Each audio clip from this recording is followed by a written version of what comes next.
একদা এক রমজান মাসে কিছু সংখ্যক সাহাবা এসে নবীজির কাছে নালিশ করলেন, ইয়া রাসূলুল্লাহ, আমাদের গোত্রের মানুষের উপরে অত্যাচারী কিছু মানুষ অত্যাচার চালিয়ে যাচ্ছে, এর থেকে পরিত্রাণের উপায় কি?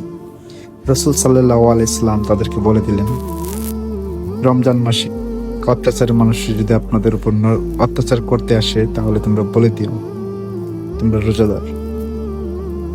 এই রমজান মাসে তোমরা তাদের উপরে আঘাতের পরিবর্তে আঘাত করিও না।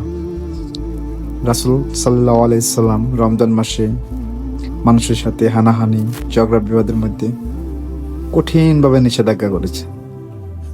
তাই আপনাদের মধ্যে আমি বলি, আপনাদের মধ্যে ফ্রেন্ড সার্কেল বা বন্ধু বান্ধবের মধ্যে যদি কেউ আপনাদের সাথে ফার্সা ভাষায় কথা বলতে চায় বা ঝগড়ায় লিপ্ত হতে চায়, তো তাদেরকে বলে দেন আমি রোজাদার। তো ডিয়ার লিসনার, আপনারা শুনছেন সানাউর হোসেনকে। তো আসুন আমরা সবাই আল্লাহর সন্তুষ্টের জন্য এই বছর 30টা রোজা রাখার নিয়ত করে রাখি।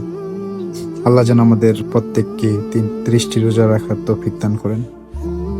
আমিন।